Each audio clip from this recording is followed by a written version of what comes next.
It's a Business PM with me, Kevin Annan. I'm with my co-host. Rosemary. Tonight on the SDG-Hub, we'll discuss the topic Global Plastics Treaty Stalemate, Priorities versus Vested Interests. And to discuss this, we have with us Johnson Attakpah.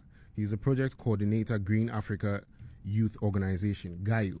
We also have Kwame Asamoa Mensa-Yawson, who is a manager at Ghana National Plastic Action Partnership. Business PM is brought to you in partnership with the Center for Sustainable Transformation, CeST. Once again, good evening and welcome to our weekly SDG Hub run by the Center for Sustainable Transformation, CeST, here on Asaase Radio. I'm your host, Kevin Annan, I beg your pardon. And as usual, I'm here with my co-host, Rosemary Balami from the Young Reporters for the Environment, Ghana, a program under CeST. The issue of plastic pollution has reached critical levels, prompting the need for a global response. As nations grapple with the devastating impact of plastic waste on the environment and human health, discussions surrounding the global plastic treaty have become increasingly urgent. However, progress towards a treaty have been hindered by the clash between priorities and vested interests. Today, we will be delving into the complexities of global plastics treaty, what it is, and shedding light on the challenges posed by the competing interests, among others. By examining the dynamics at play, we can rally together towards a sustainable future for generations to come. Rightly said, Kevin. While plastics have had a history of innovation, particularly in supporting areas like healthcare and food preservation, pollution from plastics is a growing crisis. The need to develop a circular economy for plastics is ever present, and a system that preserves natural resources and reduces waste while keeping valuable materials in use through more efficient recycling. Let's take a look at some key facts regarding plastic pollution. According to pewtrust.org, a truckload of plastic is dumped into the ocean every minute of every day. Plastic waste is accelerating, projected to almost triple by 2060, with about half ending up in landfills and less than a fifth recycled. Plastic production soared from 2 million tons in 1950 to 348 million tons in 2017, becoming a global industry valued at $522.6 billion, and it is expected to double in capacity by 2040. A report by the United Nations Environment Programme indicates that a shift to a circular economy can reduce the volume of plastics entering the oceans by over 80% by 2040.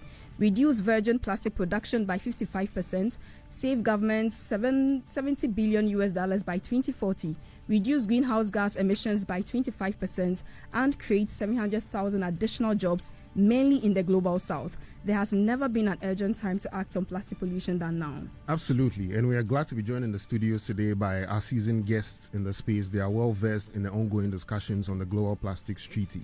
Like I mentioned earlier, we have with us Johnson Attakpah.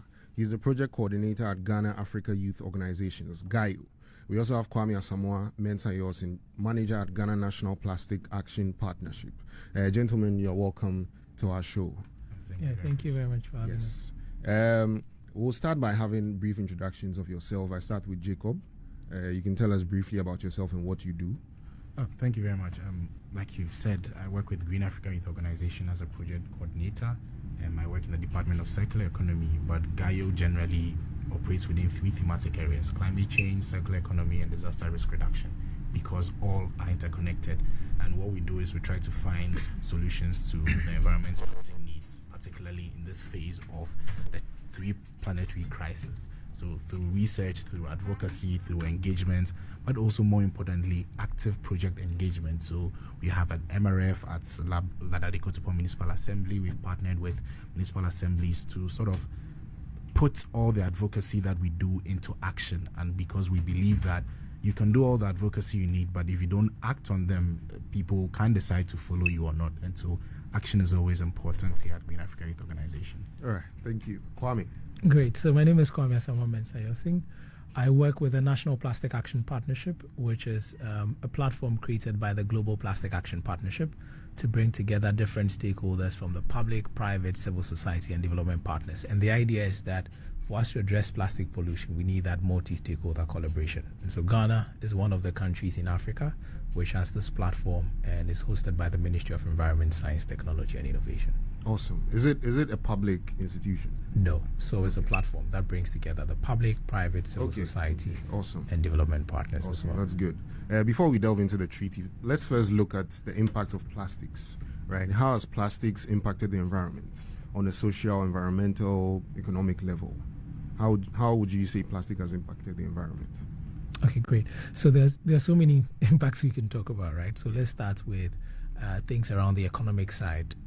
We're talking about the growing concern around how fishermen go to the sea and they're getting plastics, and this is affecting, the economics in terms of what they get and what they are able to sell, right? You talk about its impact on tourism because it affects the landscape and the aesthetic view, and so people are now visiting these sites as well.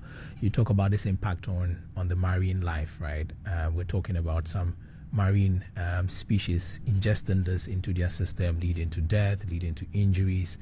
Even when you talk about the cost of managing plastics, plastic pollution, for example, these funds could have been channeled into other activities, but now because we're not managing our plastics well, we're channeling these funds into the management of plastics.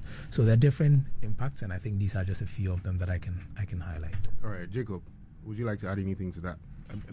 Beyond all the things that Kwame have said, there are health impacts as well that come with the use of plastics, because Kwame mentioned that we have a lot of mismanaged plastic waste. So the ones that go into the ocean that the fishes feed on, the microplastics that leak into the soil, but most often than not, the plastics that are burnt openly exit a lot of carcinogenic substances that people breathe in, and so it's become a very big issue of public health. And all these issues have to be addressed holistically. We cannot just say that we have a plastic waste problem, so let's find an issue or solution to plastic waste.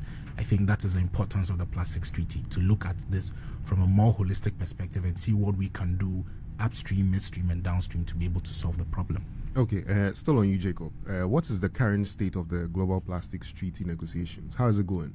A bit of background would be that in March 2022, the United Nations Environment Assembly, NEA, adopted Resolution 514 that seeks to end plastic pollution, and they mandated the Intergovernmental Negotiations Committee, also known as the INC, to convene 5 meetings starting at the end of 2022 and ending by the close of 2025, to come up with a treaty that member states of the UN can adopt and sign a treaty and then ratify in their local context. That is the background. Where we are now, we are at the midpoint, or let me say we've even exited the midpoint, because we just had INC 3 in Nairobi. So it's progressing well. It's progressing well. That's contestable. So we had INC 1 in Uruguay, say that's November, December 2022. Then a lot of people brought their perspective what the treaty should look like. A lot of member states spoke about the financial mechanism aspect. How can we empower developing countries or underdeveloped countries to be able to implement the treaty? Many people spoke about what should be done. That is to say that should we focus mainly on downstream, that is the waste management side of plastics, or we should look more beyond what we can see now, which is upstream, because Rosemary gave us a fact, and it seems that it is the fact that we're producing plastics at very high and unsustainable levels, way more than current waste management infrastructure can handle. And so people said that we should look at that side. That was at INT 1. Then INT 2, before INT 2, the Secretariat said they are welcoming views from people. What should the treaty look like? Now, it's not just opinion, but send it to us via text. Let us see the written submissions, what it should look like. Then the chair brought out, so we went to INT 2, had a conversation, then there was the zero draft. The zero draft was the baseline of the views or the opinions of member states and also other stakeholders like youth, children, like civil society organizations, and even businesses, because in the space of the treaty process, there is the business coalition. So what do you think this treaty should look like? Then there was a zero draft. Where there were conversations around the zero draft and a lot of things. Then we went to INT 3, and then it was time to now speak on the zero draft. Ideally, the zero draft should now be trimmed down a bit so that we can have a more reflective piece of the treaty text or what this draft should look like eventually, because there are not going to be options, because in the zero drafts there were options because there were a diverse range of perspectives on what should be done. Unfortunately, at INC3, we did not get that. So we did not get a trimmed down version of the treaty. We also did not get a mandate to work on the treaty text as we have it now between INC3 that just ended and INC4. Unfortunately, what it seems we have now is a revised zero draft, because some member states said we need to have every single idea of every single member state or stakeholder reflected in a zero draft. So instead of having, say, 3 options, and I think the initial zero draft had about 40 pages, not more than 50 pages. But from what it looks like now, we're going to have 100+ page document, and imagine a treaty that's 100+ pages. That's a lot. So it's a lot. Yeah. So that's where we are now. So in short, something is happening, but you've not reached where you want to reach yet. Far from it. Okay. Far from it. Kwame, would you like to add something to what you said? I think he just captured it, just a bit of a point in terms that now what we have is a document that has more options compared to even the initial zero draft. So now we're at a point where everybody's perspective is taking.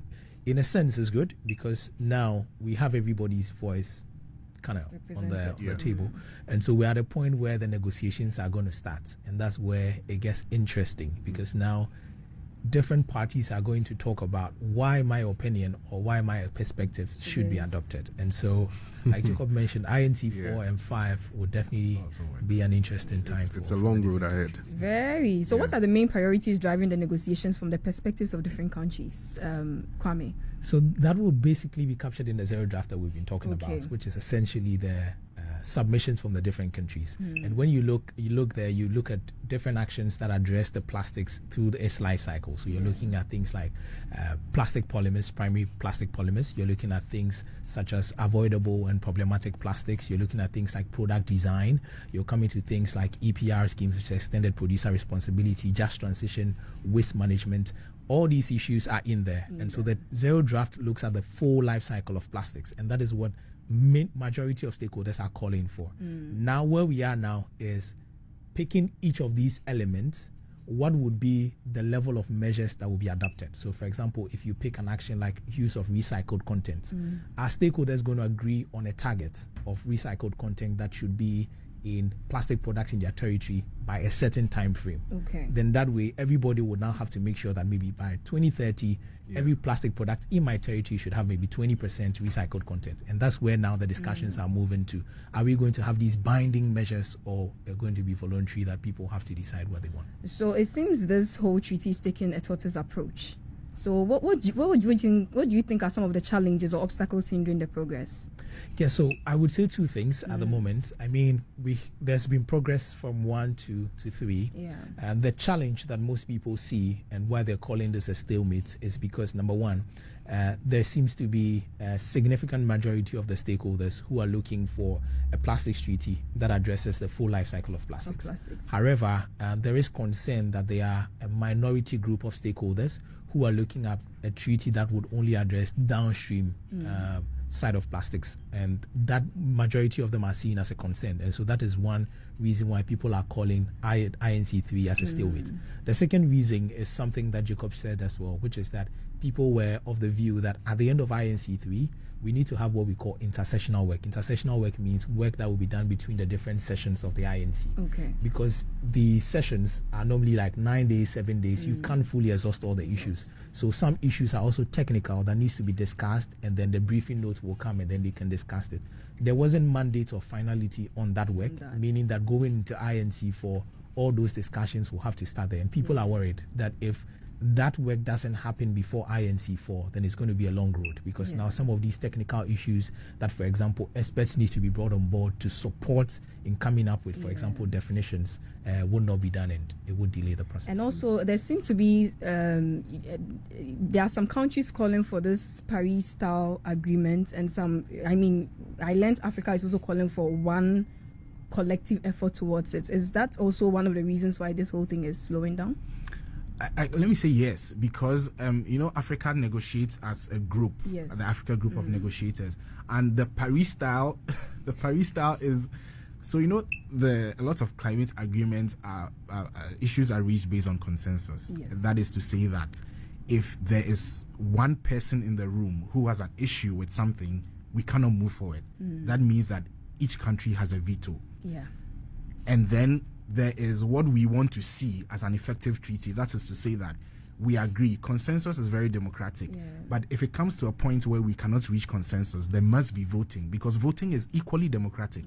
So the baseline is, let's have consensus. If we cannot reach a consensus, let's vote. But some countries are saying, no, it has to only be consensus. The problem with that is that any country can hold the negotiations to ransom. Yeah. And for example, right, on the last day of the countries, though? On the last day of the INC, there was a stalemate when it came to the mandate, the discussion that Kwame spoke about, the mandate for intersessional work.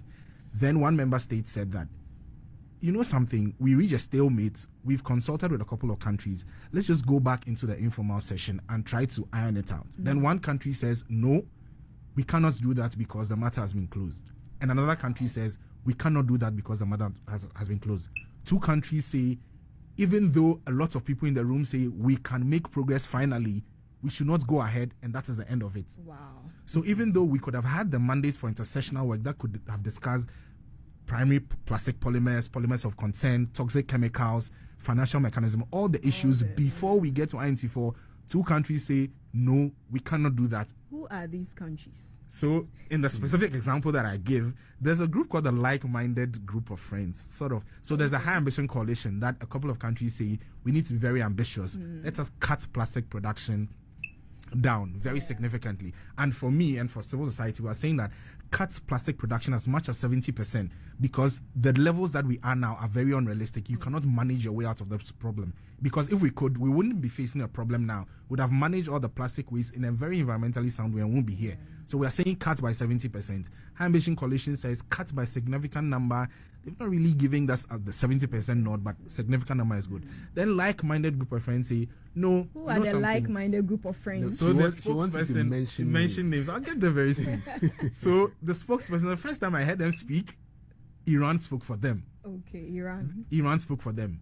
And then when it came to the issue of, let us go back and have the informal discussion on intersessional work, Russia said, and in English, and this is a funny part because it's very funny to me, Russia said in English that interpretation had ended and so we cannot move ahead. And she was speaking English when she said this, Russia.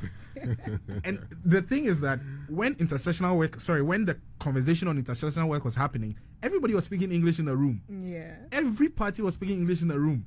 Because usually when you go into the informal session, there's really no translation. So everybody was speaking English in the room. We come back to plenary, which was supposed to have some translation, and then Russia says that because there's no translation, we cannot go ahead. Then Saudi says, we've already brought a finality to the matter. We couldn't reach an agreement, and so let's end things here. And unfortunately, INC3 ended without a mandate for intersessional work. And this is very telling because, and I even said this at the end of INC1, that looking at the quantum of work that needs to be done before 2025 and the number of days that each INC has, it is very unrealistic to think that we can reach a treaty by 2025. Wow. It's very unrealistic. And now without intersessional work, those ambitions have been blown out of the water. So what are the long-term consequences if a comprehensive agreement is not reached? The very first one is that we will keep facing this problem of plastic pollution and it's infiltrating our land, our water, everywhere. Because I said earlier, we cannot manage our way out of the waste problem. We cannot. The capacity is not there. Even UNEP says that we recycle between 9 to 10%. So people who say recycling is the solution, it's not really a very effective solution, because you have 100%, you're recycling about 9 to 10%. What happens to the rest of the 90? A lot of it finds itself in the waterways, a lot of it finds itself being burnt, a lot of it finds itself in incinerators, which are false solutions, by the way. If we do not have a treaty by 2025, we'll keep saying the problem exists, like the way the climate guys are doing. They're telling us we have a problem, We'll keep saying the plastic issue is a problem, and we'll have the tree planetary crisis from now to God knows when, without a treaty that addresses the source of the problem, which is the unsustainable levels of production. That is the baseline. If we have a treaty, even by 25, magically, without it addressing the source of the problem, which is the unsustainable levels of production, we're nowhere. Interesting stuff. Yeah. Kwame, It looks like the challenges are really, really many. It's not going to be as simple as one might imagine, right? And of course, in the negotiations, you realize that all the countries, I mean, from my estimation, they are all looking at their national interests. Of course, they are looking at what benefits them on an economic level, right? So how do they balance this need for national interest on an economic level with their urgent need for environmental sustainability? They need the two, and they have to put this together and communicate with other countries to reach a treaty. How are they going to navigate that? No, I think the conversation has gotten to a point where there's need for engagement among the different stakeholders. And I think we saw a bit of it again in INC3, where we had different countries reaching out to different regions to sort of see where areas where they can align. So for example, we had the GRULA group reach out to the African group and say, can we see areas where we have common interest? And I think these issues are going to happen going forward, because now we're at a state where countries will now have to sit down, even before INC4. Leaders of the various regions have to engage and say, these are our interests, this is your position, how can we balance it? And that is the only way that we can get to a point where we align. Interesting. Are there any innovative technological solutions in the treaty somewhere? So in the treaty doesn't talk specifically about a particular innovation or technology, but I think there's mention of the phrase technology and innovation at least about 6 times in the treaty. So when you talk about things around non-plastic substitutes, the treaty, the draft text encourages the need to foster innovation. When you talk about issues around emission and release of plastics, it talks about that. When you talk about issues around awareness raising, it talks about the need to raise awareness around innovations and technology. So largely, we can say that the treaty will definitely acknowledge the role that innovation and technology can play in addressing plastic pollution. Indeed. So let me come back to you, Jacob. What role can individuals and local communities play in supporting the objectives of the Global Plastic Treaty? First thing is to always, and I always say this, denounce false solutions in the plastics treaty. So a couple of things. Incineration, for example. Incineration is this idea that you can put all your waste together and then sort of combust it and then get energy or something from it. You can burn all of it. The problem with that is you're creating more problem for yourself. Because if the plastic were not burnt, you wouldn't have all the microplastics that come out. You wouldn't have all the particulate matter that comes out. You didn't have all the carcinogenic substances that come out of it. And so you think that you are getting your stress rid of the plastic, but you are getting them into your body somehow and into the environment somehow. There's also the waste to energy, the one that says you can produce energy. And the funny thing is that many people don't tell you that waste to energy plants often use more energy in producing the energy that they claim is going to be available. So there isn't more energy to produce less energy. It's really not viable. But the thing is that we need to be very conscious of resource efficiency, responsible consumption, because any solution that does not preach a circularity of product, not material, product, will simply say that you can use this, discard it, and then we can use it for something else. That is not sustainable, because many resources are finite. You cannot get them anymore. And so circularity has to be circularity of product. And when I say product, I mean that if you say something is circular in its truest sense, it must mean that you do not have to go to the extent of breaking it down to make another product. So for example, the glass bottles that we used to have, those are the true circular economy, because the product goes through the loop. You use it, it goes back to the shop where you bought it, the company comes back for it, they wash it, they refill it, and you use it. So there's no extensive amount of energy in trying to break that down, as opposed to the plastics, where you break it down and then have to recreate another one using a lot of energy and using a lot of time. And so true circularity has to do with the circulation of product and not material. But the other thing is that you cannot have a system where all the legacy plastics, and by legacy plastics, the waste that we have in the system right now, is forgotten about. And so we say that communities can start the buyback systems. They can collect plastics, like Gayo is partnering with Ladade Kotopong and Lejokuku communities, municipalities, to be able to recover plastic waste from the communities for processing. And that's important, because while we advocate and say that let's cut down production, the thing is that there's a lot of plastic waste in the system now, and so we need to be able to recycle all that and recover all that and make sure that they don't find their way into water bodies or anywhere. And so those are some of the key things that communities and people can do. I mean, that is aside continuing the advocacy thing and then talking to your national focal points like Ministry of Environment. Interesting. Our time is almost up. So in wrapping up, do you think that public education and advocacy awareness could have any impact on how the treaty would go? Yeah, I think it's important. I mean, the treaty itself calls for awareness creation. And also one of the things we have to understand is that this treaty will be implemented nationally, right? So this is the time for national stakeholders to understand what the treaty is about, so that, for example, if you are an industry, how can you begin to align your work plan to suit what is coming, right? Yeah. So people need to understand how the treaty will look like, and then they can align their plans to fit these activities nationally. Great. Indeed. All right. Thank you, Jacob and Kwame, for sharing your insights on the ongoing Global Plastics Treaty. Hopefully the treaty is able to come into full force despite all the challenges that we've heard about. Yes. Fingers crossed. So it's now time for our environmental news segment, where we bring you the latest updates on sustainability and the environment. Faustina. In today's environmental news on the SDG-Hub, Secondary Takrady Metropolitan Assembly expressed concern about open defecation along seashore, and the Minister of Land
of climate change. The significance of this global gathering, scheduled to occur from November 30th to December 12, 2023 in Dubai, United Arab Emirates. My name is Faustina Ibo, and that's all for environmental news. So please tune in same time next week as we continue discussions on all things sustainable development right here on Asaase Radio 99.5, so that people and the planet can prosper. If you have any topic you want us to discuss, please share with us and shoot an email to sdghub@cestint.org. Remember, dear listeners, the future is in our hands, and it's our responsibility to ensure a healthier planet for generations to come. Keep raising your voices, keep advocating for change, and keep tuning into the SDG Hub for more insightful conversations. Until next time, stay informed, stay engaged, and stay eco-conscious. And that's a wrap on the SDG Hub. Thank you for staying with us on the SDG Hub. We have been speaking with Jacob Johnson Attakpah, Project Coordinator, Green Africa Youth Organization, GAYO, and Kwame Asamoa Mensa-Yawson, Manager, Ghana National Plastic Action Partnership. I've been your host, Kevin Annan, and I did this with my co-host, Rosemary Balami. We go back to Andy.